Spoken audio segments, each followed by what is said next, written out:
Bueno, muy buenas tardes a todos y bienvenidos a este acto, a esta inauguración y a esta celebración de los 25 años de la Fundación Vital. En la mesa, Manuel Fernández Ucha, Gerardo Alonso González, Francisco Paco Montesinos Cano, que son los verdaderos protagonistas de este acto de inauguración. Pero sí que os quiero dirigir unas palabras en representación del Ayuntamiento de Grao, ya que hoy no puede estar con nosotros la concejala de Cultura, Elsa Suárez, por cuestiones de trabajo. Es lo que tiene ser profesor, que son 24 horas al día. Entonces, bueno, hoy tenía, no sé, esas cosas que tenéis vosotros, redes o no sé, me acuerdo cómo sabéis de lo que hablo. Quiero agradecer vuestra presencia hoy aquí en este acto. La verdad que cuando Paco y Gerardo me comentaron lo del 25 aniversario, dije, 25 años, no, si lleváis toda la vida. Yo parecía que era hasta poco, ¿no? Que la Fundación Vital parece que siempre estuvo ahí. Y no, las cosas no se hacen solas, requieren su trabajo, y lo que hoy celebramos es precisamente ese trabajo de toda la comunidad educativa y todas las personas que colaboraron en que sea posible un proyecto como este. Viendo la exposición, yo me emocioné por dos cosas. Una, como padre, al ver a mis hijos visitando la Fundación, y luego el homenaje y el recuerdo que hace la Fundación a personas muy queridas en Grao, que colaboraron a lo largo de los años, bueno, como patronos o incluso currando en la Fundación y bueno, lo que tenéis allí en Yernes y Tameza. Yo solo estoy aquí para daros las gracias como padre, como miembro de este concejo y de esta comarca. Sabemos que la Fundación está ubicada en Yernes y Tameza, pero la vinculación con Grao es total. Y deciros que me quedé también con este lema que podemos ver en la pancarta, en la fachada principal de la Casa de la Cultura, mostrando otros caminos.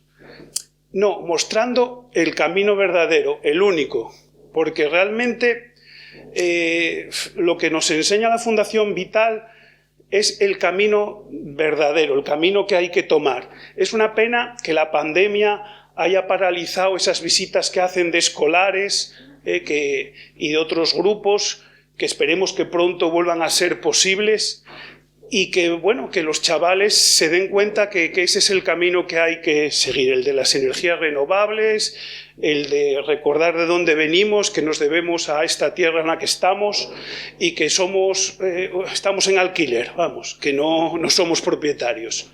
En fin, yo lo que hoy quería era simplemente daros la bienvenida a la Casa de la Cultura, que es la casa de todos, por supuesto, de la Fundación Vital, y invitaros a que, bueno, difundáis un poco que hay una exposición en recuerdo de toda esta gente. No menciono a ninguno en concreto por no olvidarme a ninguno, aunque tengo a muchos en mente de esta gente que no está. Y, por supuesto, también recordaros que dentro de 2 viernes vuelve a haber una charla en la que sí, ya me confirmó Elsa que va a estar acompañándoos, si no hay otra tarea escolar por ahí pendiente. Muchas gracias a Paco y a Gerardo por este acto y por todo lo demás. Muchas gracias. Buenas tardes. Gracias, Gerardo. Gracias, Paco. Porque la única razón de la que yo hoy esté aquí es única la amistad que me une tanto a Gerardo como a Paco. Pues ningún mérito tengo yo, ni me corresponde, ni en la puesta en marcha, ni en el desarrollo del Aula Vital. Mi primer contacto con el Aula Vital, no recuerdo la fecha exacta, es en un momento en que desempeñaba funciones de asesor técnico docente en la unidad de programas de la Consejería de Educación. Estábamos en pleno desarrollo de la LOSE y en la unidad de programas ejercíamos tareas de asesoramiento maestras, maestros, profesoras, profesores de diferentes especialidades. Había entre estos quienes estaban más familiarizados con temas relacionados con la naturaleza y medio ambiente. Eran profesores y profesoras de ciencias naturales aunque esta preocupación era compartida por otros miembros de la unidad que eran especialistas en otras áreas. Debo confesar que no era uno de los especialmente preocupados por el tema. No es que no me preocuparan los temas de la naturaleza, pero específicamente este tema no era una preocupación en aquellos momentos míos. Entre los miembros de la unidad que mostraba una especial atención por todo lo relacionado con el medio ambiente estaba José Luis Busto.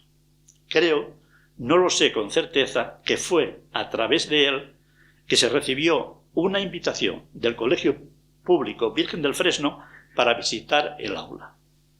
Era José Manuel Fonseca el jefe de la unidad, que también mostraba un especial interés por todo lo relacionado con la naturaleza. De hecho, tiene publicaciones al respecto. Se organizó la visita y en la misma participamos la mayor parte de la unidad. En aquellos momentos, el aula estaba en una cabaña, creo que cedida por una asociación de grado, en la zona de Senra. Hay por ahí una foto en la que se puede ver a los participantes en aquella visita. Aunque ya conocía la zona, mi padre era de San Adriano, yo soy de Sama, de grado, para mí el aula fue todo un descubrimiento. La imagen que me quedó grabada fue la de un tubo extendido por el prado situado frente a la cabaña de Senra, en el que había insertado unas botellas de plástico y nos dicen que de esta forma tan simple, más bien el simple era yo, se puede calentar el agua y es más que suficiente para ducharse. Si alguien me cuenta lo del tubo y las botellas, pienso, y no lo veo, pienso que me están tomando el pelo. Hasta ahí llegaba mi ignorancia. La visita resultó muy interesante, no solo por el descubrimiento de otras formas de obtener energía diferentes a las habituales en los sistemas comercializados, sino también por la relación con el entorno natural. Se hicieron diferentes rutas, el Oral, Cuballagar, visita algunos corros para poder observar la técnica de construcción de los mismos, etc.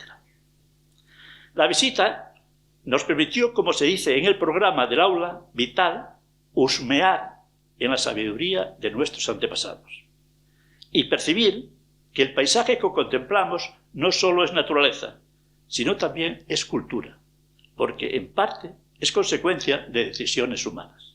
El Oral es como es, Cuballagar es como es, o el Buey Muerto es como es, porque generaciones de ciudadanas y ciudadanos de Yernes, San Adriano y otros pueblos convivieron, cultivaron y transformaron el paisaje que hoy contemplamos. Amemos la naturaleza, mas pensemos qué naturaleza queremos, porque inexorablemente será el resultado de las relaciones que el ser humano, entre otros, establezca con ella. Todo podía haber quedado en esto. Un día de convivencia entre compañeras y compañeros de trabajo, una toma de contacto con una experiencia educativa novedosa, para algunos, si no para todos, la adquisición de conocimientos de los que carecíamos y quizá el compromiso de hacer conocer la experiencia en diversos ámbitos del sistema educativo.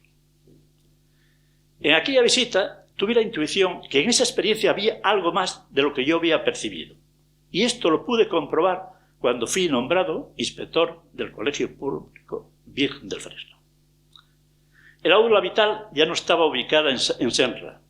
Gerardo era el director del Colegio Virgen del Fresno. Yo conocí a Paco desde unos cuantos años atrás, que habíamos coincidido en un curso de la Universidad Laboral. Aquella intuición que había tenido de que el aula era algo más de lo que yo había percibido, iba a tener la ocasión de comprobarlo. Y en efecto, lo comprobé.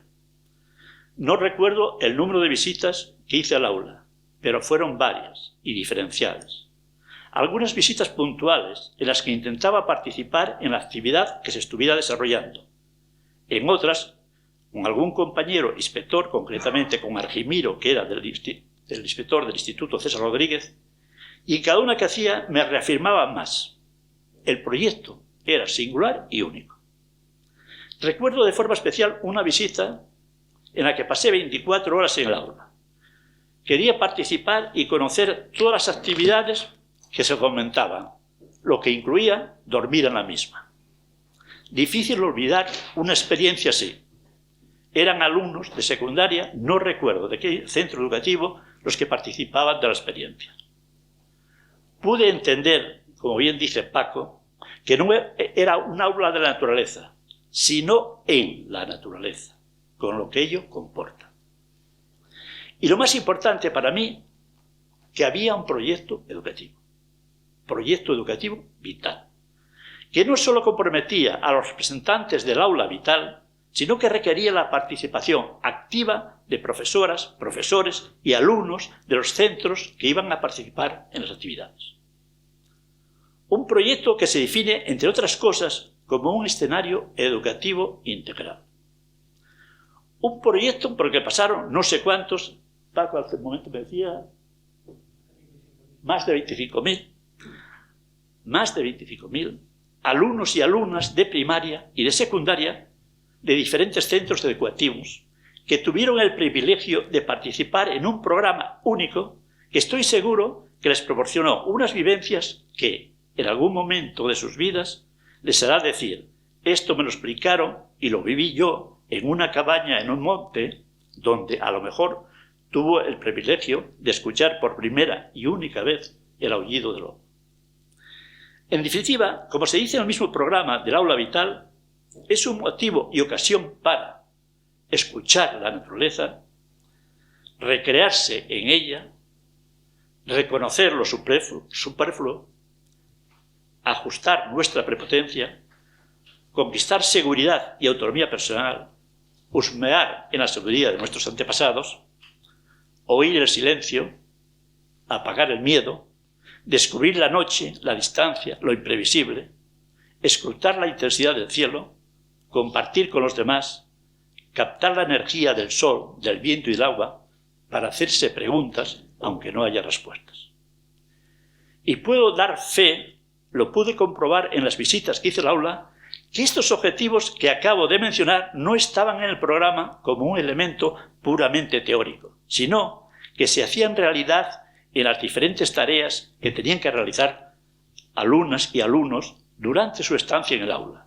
Y era de esperar que los profesores de los respectivos centros supieran incorporar en sus programaciones para sus alumnas y alumnos, hicieran suyos valores allí vividos. Un proyecto educativo que es único, que no puede ni debiera desaparecer. Si así ocurriera, no sería culpa, por supuesto, ni de Gerardo ni de Paco. ¿Acaso de aquellos que no fueron o no fuimos capaces de transmitir a la administración educativa la singularidad del mismo? Muchas gracias.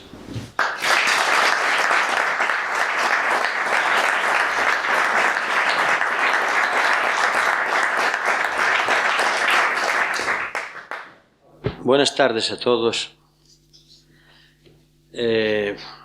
Nos planteamos ahora si actualmente la vigencia de los objetivos con la que fue o comenzó a funcionar el aula vital siguen actualmente necesarios. Y creemos que sí, que siguen necesarios, quizá más necesarios que nunca, ¿no? Por varias razones. Hablamos a veces de incluso razones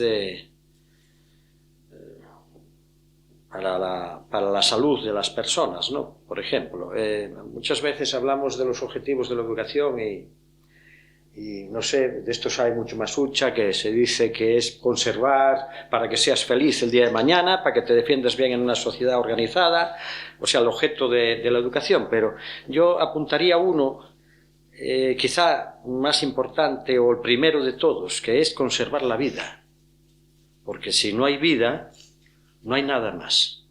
Y dentro de conservar la vida, pues hay un montón de actuaciones enormes dentro de la salud, lo que se come, cómo se come, por dónde se anda, los accidentes, multitud de cosas de esas, ¿no? Y esa era uno de los también que se trataban en el aula vital, ¿no?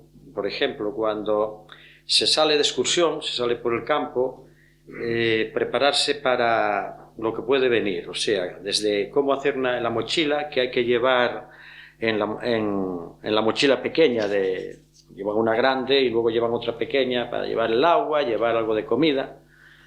llevar algo de ropa, y luego se ocurre un imponderable que hay que hacer, ¿no? Entonces eso ya entramos en un campo de la cultura popular que teníamos aquí, que está desapareciendo, la cultura de los pueblos, el conocimiento de la zona, el conocimiento de la leña que hay para si hay que hacer fuego, cómo hacer fuego, dónde se puede hacer un vivac, dónde se puede aprovechar un abrigo, qué maderas, conocer la leña, los tipos de leña, las maderas necesarias.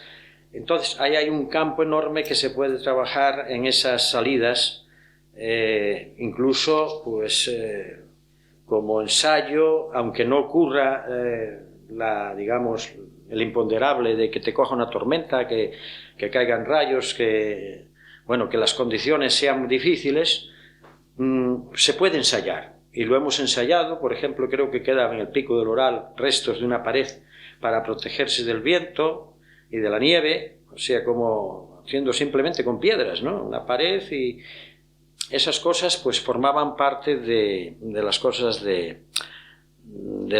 digamos, de las clases de supervivencia, de cómo defenderse cuando la naturaleza es un poco hostil. Luego en estos conocimientos que puede decir la gente, bueno, pues, oye, estamos en otro mundo, hombre, no hay peligro de eso, somos ciudadanos, todo está planeado, los políticos nos dicen que no hay ningún problema, que todo está solucionado, que tenemos solución para todo. Y resulta que no, que es mentira, no estamos seguros en nada, no estamos si salimos allá afuera y nos da un infarto, o sea que... Pero bueno, aparte de eso, en el monte pues también puede surgir, o en otras actividades y tal, cualquier imponderable que nos traiga una situación difícil, ¿no? Pero esos conocimientos, quería apuntar que sobre esos conocimientos culturales de supervivencia, aparte de eso que a lo mejor no pasa porque no vaya a ocurrir, tiene mucha importancia psicológica, porque el chaval que aprende a hacer esas cosas, a caminar, a cómo sobrevivir por el monte, a qué hacer, afirma la autoestima. En un momento en que hoy día vemos como la autoestima de muchos niños y muchos jóvenes empieza a estar muy baja y se sienten incapaces. Si esa persona sabe unas 4 cosas de sobrevivir, o qué cosas se pueden comer en el monte, o qué cosas se pueden hacer, eso le da una seguridad que se traslada psicológicamente a una autoestima mayor y a un ejercicio de voluntad y de saber combatir los imponderables, de no hundirse, de seguir hacia adelante, ¿no? Que yo creo que hay un problema ahora muy grande de quizá por la superprotección que mucho la sociedad, los padres y los colegios incluso hacen de los niños, ¿no? Superprotegidos, el miedo que hay que les pase algo, que no sé qué, que tal. Llega un momento en que si salen de esa burbuja, pues se sienten perdidos. Y no hay que olvidar también la cantidad de suicidios o de falta de seguridad en sí mismos que te conduce, sobre todo en los tiempos de la preadolescencia y todo eso, en situaciones difíciles debido a las amistades peligrosas o lo que sea, en el campo de la droga o de la delincuencia, o incluso ir a una romería por ahí y el conductor del coche está medio bebido y decir, oye, vamos a ver, aquí tenemos un problema, vamos a volver para casa y este hombre no está para conducir, decir una mentira, no sé qué, y puede haber un accidente y jugarse la vida, ¿no? En este tema de lo psicológico creemos que es muy interesante. Y luego hay otro campo dentro también de esa autoestima y donde eso está que en el aula normalmente los niños digamos que estudian más, que tal, pues bueno, tienen su ego satisfecho porque tienen unas notas de sobresaliente o de notable o de tal, y mira qué bien, y el padre está muy contento.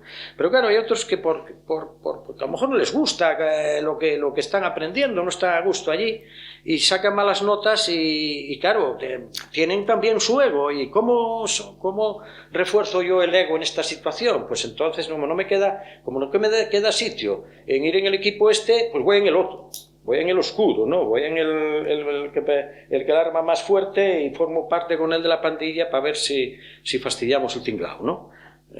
Con un afán de rebeldía, que es lógico, en cierta manera.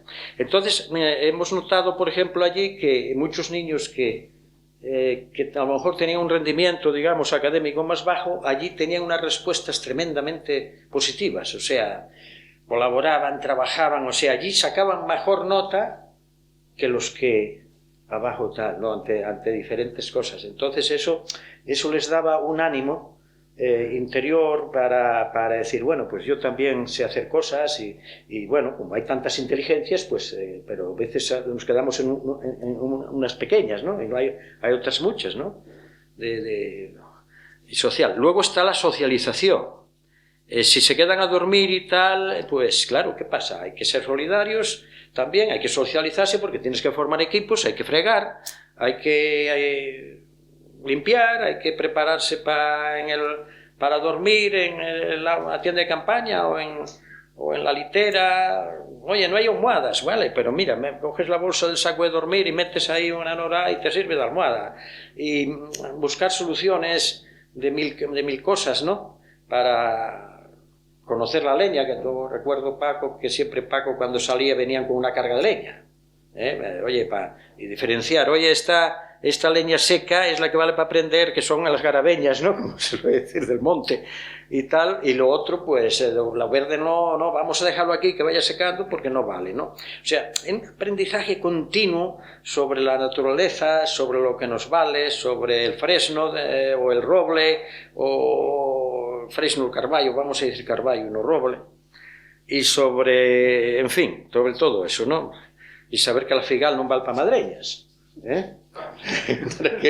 para hacer madreñas, ¿no? Como aquel que un detalle cuenta una anécdota que me contaron a mí de hay muchos años, de un chaval que quiso hacer unas madreñas y las hizo de figal porque era muy fácil, estaba muy blanda, y hizo las madreñas de figal y dijo, mira abuelo, mira, ya están fechas y tal, y calzólas, y dice el abuelo, estás loco, hombre, no las calces, eso no vale para nada.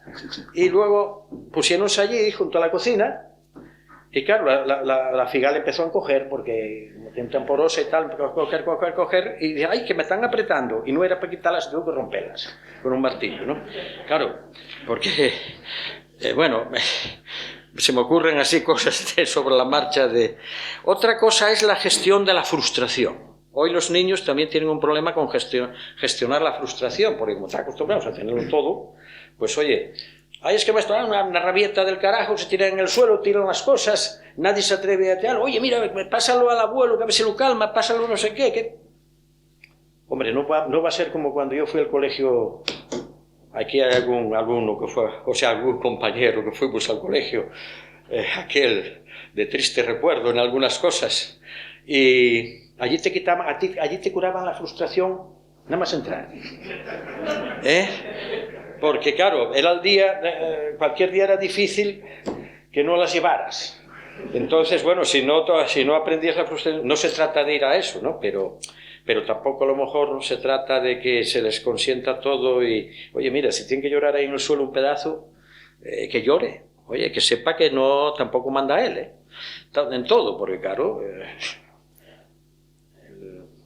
la gestión de la frustración. Luego lo que ya apuntó aquí Ucha del ego, ¿no? También embridar un poco el ego. Al que lo tiene muy desarrollado hay que frenarlo. Y la naturaleza lo frena.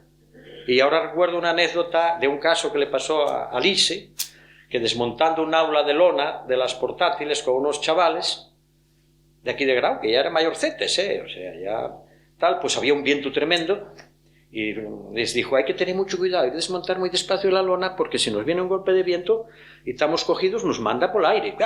Que va, uno, el que más se echó para adelante, dice, ¿qué nos va a mandar? Oye, al momento vino un golpe y lo tiró y le llevó un cebellazo contra el suelo. Y luego hay una loma allí subiendo y claro, el viento era muy grande. Y la subió a gatas, casi.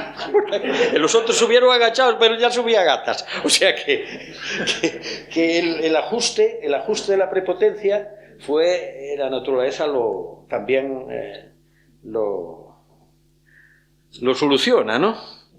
Y bueno, Hablamos de la socialización, la responsabilidad también como miembro del grupo. Si estás en un equipo de más niños y tenéis que fregar, oye, no te va a llamar la atención al maestro, te va a llamar el otro del grupo y dice, oye, tú tuviste ahí de pie y no, ¿cuántos platos fregaste tú? Hombre, sin pasarse como aquel muchacho que tuvimos una vez de inspector de platos, porque poníamos un inspector de platos. Los platos eran de Duralés y entonces había sol y cogía el plato y con el sol y dice, este está sucio. Estaban rayados los de Duralés, que eran del comedor escolar y tal, ¿no? Y claro, oye, vamos a ver, hombre, mira, está rayado, tampoco ides otra vez a la cola y tal, ¿no? Y tal, fregando los platos. Entonces y además era uno de los que a lo mejor no era tan bueno en el aula académica, pero era muy bueno fuera, para organizar y para sistemas de autoorganización y bueno, creemos que es muy importante porque con esto ahora está acelerándose un poco la historia, parece ser, y pasó lo de la pandemia y ahora pues nos está ajustando la prepotencia a todos y la evolución va demasiado rápida y no sé a dónde vamos porque, bueno, siempre se creyó, se transmitió que cada generación estaba estaba mejor que la anterior. Y nos da la impresión de que eso se acabó, que hay que adaptarse un poco a lo que el planeta nos va a exigir debido al cambio tan drástico que está sufriendo por no lo tratar como se debe, y entonces nos va a pasar la factura. Y va a pasar la factura sobre todo los que hoy son jóvenes y niños que tienen que probablemente aprender un montón de cosas, ¿no? Y entre ellas está también lo de las energías renovables que empezamos allí y que lo manipulan y cualquiera sabe que el que tenga una casa en una ciudad es más complicado porque hay una asociación de vecinos y hay pisos y tal, pero el que tiene una pequeña casa a lo mejor individual en un pueblo, aunque sea vieja, sabe que se ponen unas placas solares y si tiene una fuente por ahí cerca, tiene ya solucionadas unas cosas vitales muy, muy fundamentales para tirar, ¿no? Porque puede llegar el momento en que se necesiten estas todas enseñanzas que estamos olvidando de nuestros abuelos y de nuestra gente mayor, que sobrevivía sobre el terreno y sin hacerle daño al planeta, ¿no? O sea, porque pues, tampoco podía, pero bueno, porque la tecnología no lo impedía, ¿no? Y no sabemos qué va a pasar con los combustibles fósiles, lo que llaman el final de los combustibles o que están más caros extraerlos, pero de eso sería motivo para mucho más. Bueno, yo creo que con esto podríamos seguir hablando. Bueno, quiero apuntar un detalle que siempre me llamó la atención. En el libro no sé si algunos lo leíste, lo leeríais, de Dersu Sala, del coronel Arseniev, el coronel aquel ruso que en 1905 le encargaron ir a la zona ya de cerca de la península de Kamchatka, en la Siberia, a levantar mapas y se marchó con un regimiento de soldados y caballos y encontró a un nativo que dominaba la naturaleza de miedo, ¿no? Y cómo los salvó a todos de varias situaciones, y entre ellas, y yo me acuerdo a veces cuando andando por el monte, era que detectaron que venía una tormenta tremenda de nieve y que iban a morir, y solo llevaban una lona y una cuerda. Y él dio orden, eran 3, y dio orden a rápidamente cortar hierba, con una navaja, con un cuchillo, cortar hierba. Cortaron hierba, se metieron los 3 juntos, el que se puso por un lado, se rodearon de hierba, pusieron la lona alrededor, se ataron, se tumbaron en el suelo y así sobrevivieron. O sea que en unas condiciones tremendas de Siberia, ¿no? Una cosa más de saber que los niños vayan al monte, vayan al campo, vayan a ejercitarse en esas sabidurías, en esa cultura que sabían los viejos, ¿no? Los viejos, todo el mundo sabía. Yo recuerdo de ir de chaval o de eso, iban los mozos a las fiestas a otro pueblo y de cuando se acababa o la Guardia Civil disolvía, venga, a la 1 o las 2 y el pueblo estaba lejos y tal, pues era buscar un pajar. Era buscar un payar que estaba lleno de hierba y a lo mejor era invierno y metes entre la hierba y esperas al amanecer allí, porque metió entre la hierba no tenías frío. Bueno, pues nada, yo creo que con esto ya vamos a dar paso a Paco ahí, que yo creí que iba el primero, pero bueno. Bueno.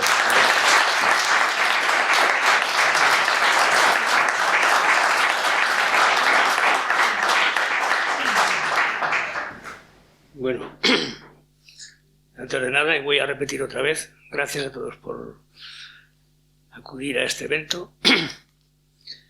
Y se ha dicho ya casi todo lo que habría que decir. Por parte de Gustavo, por parte de Luis, por parte de Gerardo, se han dicho muchas cosas muy certeras sobre el proyecto Vital. Simplemente voy a resumir un poquitín.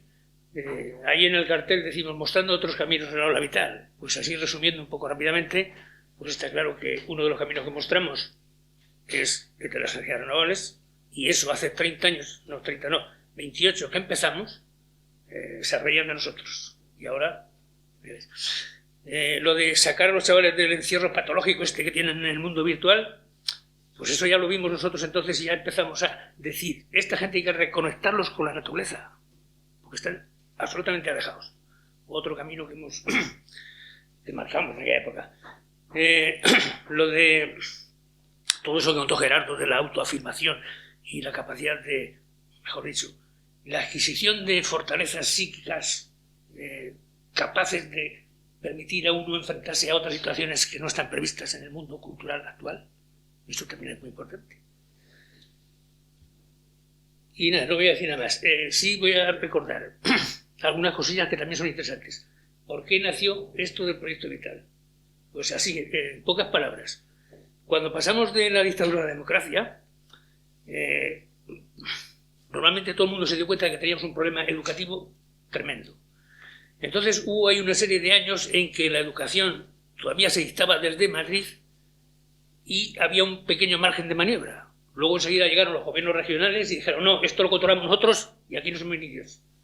Entonces ese pequeño margen nos permitió a nosotros, ¿no se me oye? Ese pequeño margen nos permitió en el Colegio Félix de Fresno, esto también es una cosa que coincide cuando coincide. Allí coincidimos un número de profesores jóvenes con una serie de padres también jóvenes que por una cosa aleatoria pues coincidimos en una serie de puntos de vista parecidos en el mundo educativo, ¿no? ¿Eso a qué condujo? Pues a crear unos grupos de trabajo sólidos, importantes, y de hecho fijaros que todavía dura hasta hoy, con lo cual no andábamos muy equivocados. Entonces yo ahora lo que quería era simplemente recordar el esfuerzo que ha llevado. Estos son 28 años de aula vital, pero son 25 de la fundación, porque el aula ya estaba antes de la fundación. La cantidad de gente que ha aportado trabajo, cosas, ideas, dinero, ha sido enorme. Y es imposible mencionarlos a todos. Así que voy a dar las gracias a todo el mundo que ha participado en este proyecto. Y ahora lo que quería era poneros unas cuantas imágenes rápidas, simplemente para que veáis el proceso de evolución a lo largo de 25 años. No son las imágenes mejores, pero son las que hay. También deciros que las costumbres del mundo también nos han influido a nosotros. En la primera época hay muchos vídeos, malos, pero los hay. ¿Por qué? Porque en aquella época el Ministerio de Educación nos dio un proyecto que se llamaba Atenea y entonces nos daban una cámara de vídeo a los colegios. Algunos. Y nosotros tuvimos la suerte de ser uno de los primeros, y entonces hay muchos vídeos. No había móviles, con lo cual fotos de la primera época hay muy pocas. Luego después vinieron los móviles. ¿Qué pasó? Menos vídeos y más fotos. ¿Qué es lo que está pasando ahora? Bueno, vamos a ver qué se ve aquí, porque si no me enrollo. Esto fue en 1993, como dice. Eso es la cabaña del Grupo Montañero Moscón y el Prado. Eso es lo que nos dejaba el Grupo Montañero Moscón para instalar un mes al año el aula vital. Claro, ¿eso qué significa? Que todos los años un montón de profesores y padres y otra gente que colaboraba, pues a subir todo el material y luego a bajarlo. Eso es un problema cuando la cantidad de material a transportar es mucho. Bueno, pues gracias al Grupo Montañero, desde el año 93 al 96 pudimos hacer el aula vital ahí en Senra. El primer año pues, solo teníamos tiendas de campaña. O sea, y con eso, pues bueno, nos arreglamos. Subían los chavales del colegio. Esto era una cosa privada del Colegio Virgen del Fresno. Lo que pasa es que luego se transmitió boca a boca, porque nunca hicimos propaganda, y otros colegios quisieron participar en la experiencia. Entonces ya se planteó otro problema. Bueno, en el 94 ya teníamos tiendas de campaña y 2 lonas grandes, esas que se ven ahí azul, que ya era un poco margen de seguridad. En el año 95 ya teníamos, aparte de todo eso, una caseta de madera que dedicamos al laboratorio. Cada año íbamos mejorando algo en lo que podíamos, ¿no? En el año 96, que fue el último año que estuvimos en Senra, ya teníamos todo eso y un invernadero. Este invernadero pensamos que nos iba a resolver los problemas de la lluvia del orvallo, pero resulta que, efectivamente, luego llovía más dentro que fuera por la condensación. Así de sencillo. O sea que tuvimos que deshacer la idea. Y a partir del 96 fue cuando, debido al número de peticiones que había de participar en el colegio, en el aula, pues ya fue cuando pensamos hacer algo permanente. Y entonces es cuando decidimos formar la Fundación Vital. Entonces, ahí en Senra ya teníamos todo tipo de energías renovables, en pequeña cantidad, pero teníamos fotovoltaica, fototérmica, eólica. Mucha gente colaboró en... Este es un problema que tuvimos en el año 93. Y llovía tanto que tuvimos que poner una lona negra en la puerta del refugio para que los guajes pudieran alojarse allí. Por supuesto teníamos artilugios de Gerardo, una bicicleta generadora de electricidad, la caseta, el invernadero. Esto es una foto del invernadero ese que comentábamos antes. Pero claro, siempre había quien se encargaba de decirnos que estábamos en el suelo, ¿eh? El viento nos fastidiaba el aerogenerador. Sabonios de doble rotor, que esto era patente de uno de los colaboradores nuestros, Eduardo, de Cangas de Narcea. Era patente mundial. El Sabonios de doble rotor. Luego parece ser que dejó de pagar la patente porque le resultaba muy caro. ¿No, Gerardo? Bueno, entonces, en el fondo buscábamos un lugar alejado de la civilización, en un entorno natural, pero bueno, tampoco en la selva, ¿no? Y Gerardo encontró y entonces nos pareció bien, y ahí empezó la historia, la segunda etapa del aula vital. Ahí, lo primero que nos hacía falta pues era un alojamiento para las baterías, para la energía. Fijaros cómo estaba el tiempo, ¿eh? Así fue el primer año, pues todo el invierno y parte de la primavera y el otoño. Baterías, fundamental, el helióstato, que lo hizo Mario en el taller. Luego pusimos los paneles y entonces ya empezamos a tener algo de energía eléctrica. A partir de ahí pues empezamos a edificar a través de mucho tiempo y llegamos al año 97 que el aula vital se hizo ahí. Fijaros que queda ahí, en el fondo se ve una tela verde, era una tela protectora de vientos. A la parte de la izquierda eran los servicios, una caseta de obras, esta, y ahí los fregaderos. La cabaña todavía solo tenía medio operativo esta zona. Luego nos vino otro modelo de aerogenerador Sabonius, que fue el último que tuvimos que no tiró el viento. Teníamos un aerogenerador muy grande, de esos menos, ¿verdad? Que aquí en la Collada siempre tuvimos muchos problemas con el viento. Nos ha fastidiado todos los aerogeneradores que hemos tenido ahí. Menos uno que ahora está sin instalar. Tremendo, ¿eh? Tremendo. Lo cual quiere decir que no los teníamos bien puestos o no eran muy adecuados para el lugar. Empezamos a tener energía fototérmica. ¡Buah! Bárbaro. Agua caliente para ducharse, para limpiar, para fregar. Increíble. Y eso que mucha gente no se lo cree. Luego empezamos a poner artilugios hidráulicos. Por ejemplo, este es el ariete hidráulico que teníamos instalado en la focea, por donde subían los chavales, pues era una de las lecciones era esta. Y en el año 2001 pues estaba más o menos el aula vital así. Podéis daros cuenta que aquí hay un aerogenerador que está roto, por el viento, claro. Y este era no sé si era el tercer modelo que teníamos de aerogenerador Savonius. Y poco a poco, al principio la idea era dormir en tierra de campaña, pero claro, el clima de aquella zona no lo permitía, y eso en junio, que se supone que sería un mes seco, con lo cual nos llevó a la conclusión de decidir ampliar el aula con otro edificio. Pero claro, ese edificio había que equiparlo. La parte de arriba la equipamos con literas. Literas que no me acuerdo dónde compramos, pero que tuvimos que cortarle a todas las patas una cantidad para que entrasen en el desván y nos dejasen espacio para poder circular. Pero esto es uno de los problemas que se va encontrando uno. Preparamos la barbacoa y el horno, y así fuimos preparando cosas. Este local que hay aquí, que es donde está la barbacoa y el horno, los que lo conozcáis, esto lo excavamos a pico y pala Gerardo y yo. Luego hubo que cubrir eso. Aquí contamos con el carpintero oficial, con Tony. Y entonces fuimos cerrando esos dos locales laterales que nos prestan un servicio extraordinario. Había que hacer fregaderos, entonces ahí tenemos a Tony trabajando. Nos regalaron unos paneles fotovoltaicos, esto también habría que contarlo, y hubo que hacer la base. Nosotros, en vez de hacerla fija, móvil como la que teníamos, la hicimos fija. Y claro, ante el miedo de que alguien pudiera atrapar a alguno, pues hubo que hacer un sistema de soldado de manera que no se pudiera sacar, si no fuera con una radial y cortara para todos lados.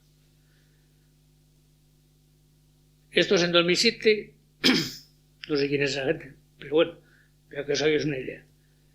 Luego, pues la fuente, para que los chavales beban agua, las aceras para quitar humedades, pusimos calefacción en la parte de atrás, en los servicios y en los dormitorios. Y además, esta era una que de segunda mano, ¿no? De tu suegro. Reciclado, una cosa que estaba ya... Pero el caso de funciona. Bases para otros aerogeneradores.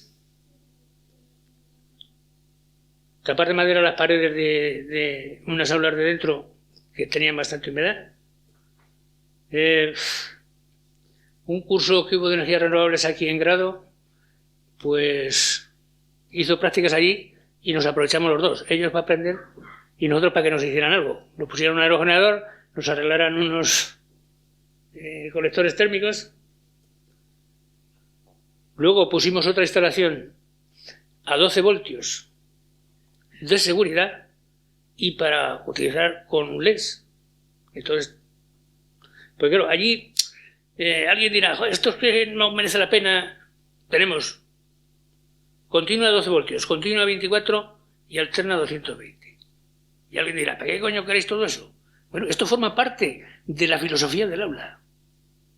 Porque hay que tener muy claro que si un día se estropea el inversor, te quedas sin luz.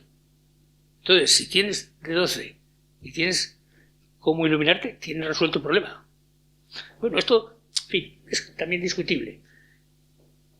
Bueno, luego los problemas que aparecen siempre, y tiene que aparecer ahí Gerardo para resolver muchos de ellos. Y en el 2019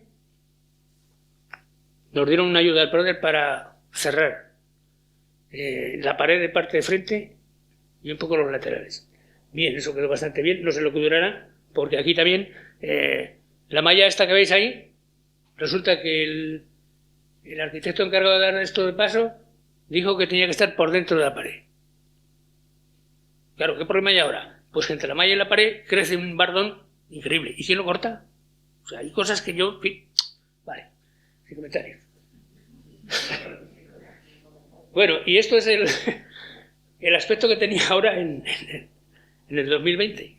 Allá por... era mayo, junio más bien. Y no tengo más. Pero tengo aquí unos vídeos. Sí. No tiene sonido y va todo seguido. Entonces, esto es para que veáis algunas de las situaciones en que nos vimos para empezar a hacer el aula vital, la nueva. Por supuesto no había camino y fijaros la nieve que hay y todos empujando a la rover de Gerardo para que saliera para arriba. Y esto nos pasó muchas veces hasta que hubo una pista.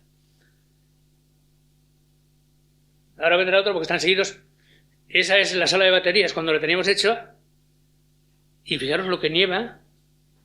Y ahora vais a ver después cómo bajamos los paneles fotovoltaicos desde Fancuaya, lo que conozcáis, a la espalda hasta el aula. Y viene ahora de poder parecer. Estas son las baterías que ya estaban... Mira, ahí vamos transportando los paneles fotovoltaicos a la espalda, ¿eh? Ahora fijaros un detalle. Aquí hay un señor, este de aquí, que vuelve a ponerse en fila. ¿Lo veis? Para salir en la foto. Ese es Luis, ¿eh? Da la vuelta. Esto es otro día, subiendo material con el tractor del tío de Tony, de Pacho, con 3 tracciones, ¿eh? Del tractor. Y fijaros lo que le costaba dar la curva aquella que hay antes de Fancuaya.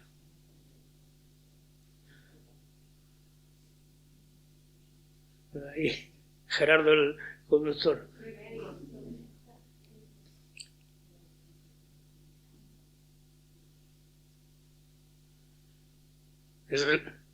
Esto que decía Gerardo, que Paco siempre traía los guajes con leña, no. Yo le decía que trajeran leña cuando iban a hacer una paella. ¿No? Y claro, efectivamente es que eso es fundamental. Ahí abajo en la televisión hay un vídeo de un colegio de Cabrales, bueno, el colegio no, el colegio de Cabrales, que vinieron e hicieron una paella y resulta que ellos montaron un vídeo. Atentos a esto, contar, ¿sí, verdad?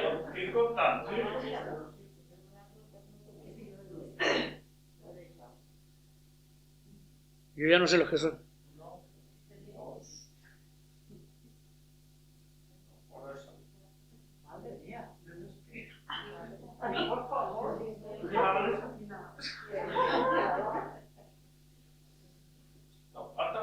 Sí, sí.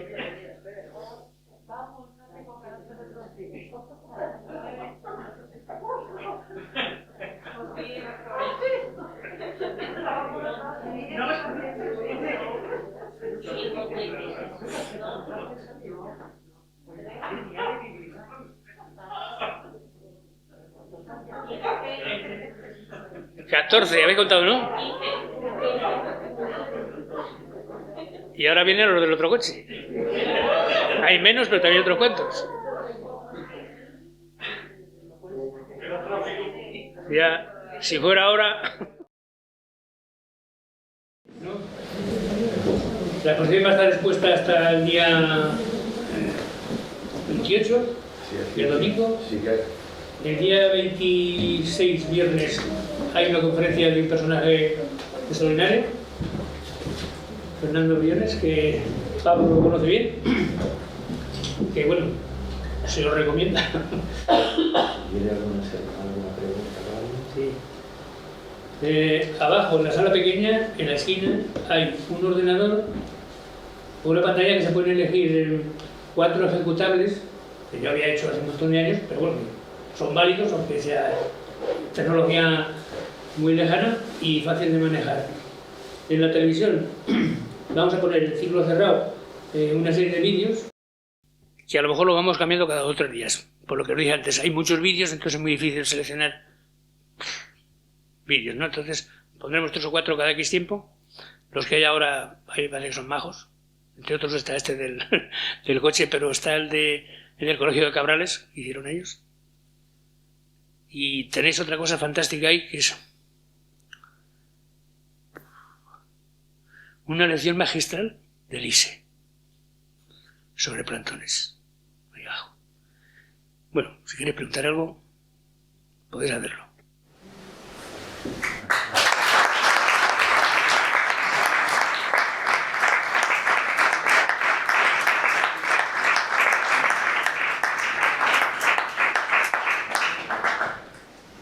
Y por supuesto, si no conocéis el aula vital y queréis algún día parar por ahí, pues contactar con nosotros a ver cómo se puede hacer. Y si la conocéis, pues entonces ya no hay nada que decir.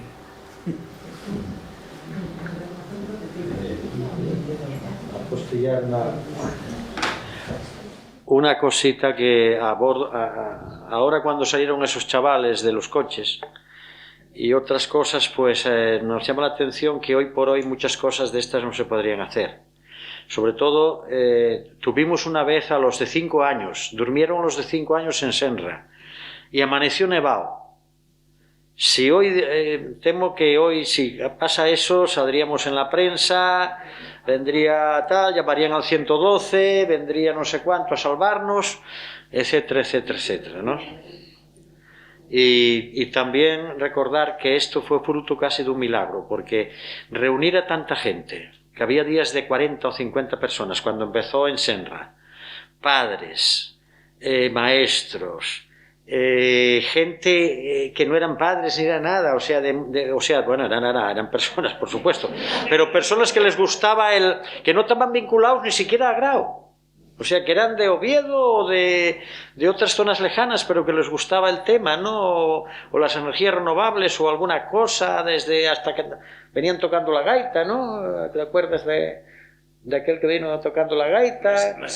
Massimino, de multitud de gente que gracias a ellos pues fue todo esto y mucha gente, muchos patronos que a lo mejor ahora no son patronos, pero que han trabajado la tira, colaboradores de todo tipo, gente que nos hizo máquinas que aquí representa, o sea, los que nos han hecho, ¿no?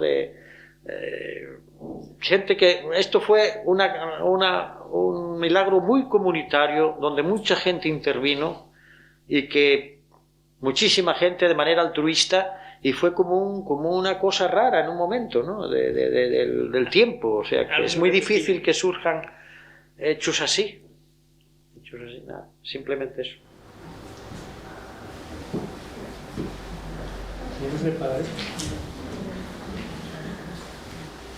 Una pregunta. En la primera diapositiva poníais sin fin. ¿Qué queréis decir? O sea, sin fin quiere decir que tenéis todavía muchas energías vosotros para seguir con esto. ¿Hay relevo? Esa es buena pregunta. Y es uno de los problemas que...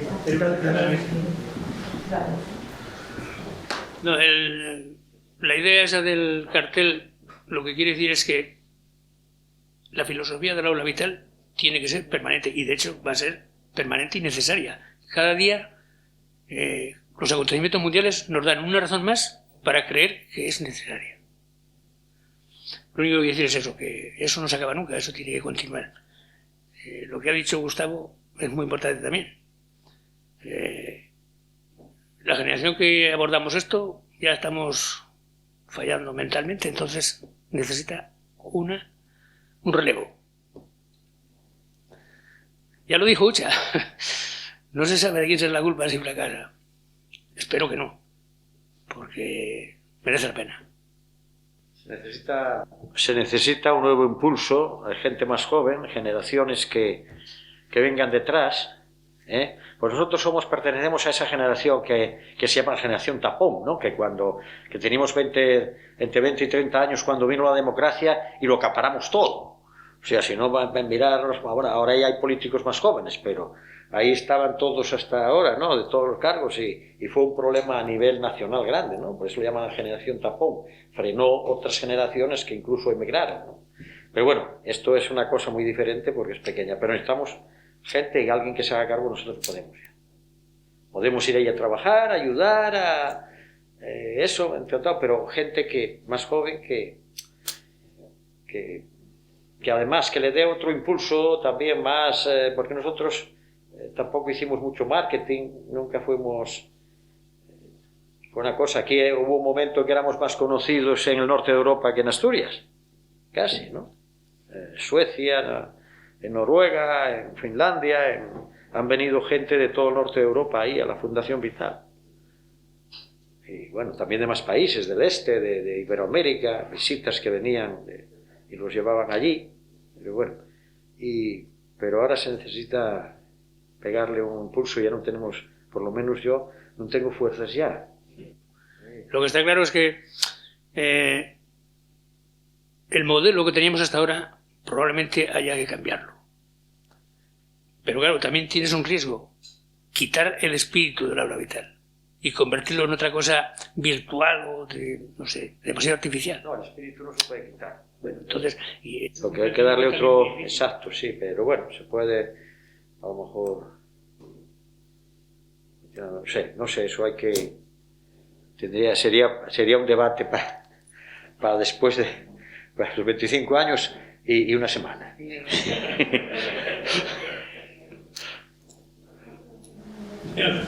Supongo que sois conscientes de que los 25 años se cumplieron hace 2. Hace 2, fue la pandemia lo que impidió, o sea que realmente son los 27 años. Y del proyecto del 93. 3 más. Llevamos Sí. 3 años en Senra. Ya, 4 en Senra. Sí. Sí, o sea que prácticamente 30 años. O sea, que el año que viene celebráis 30, vamos.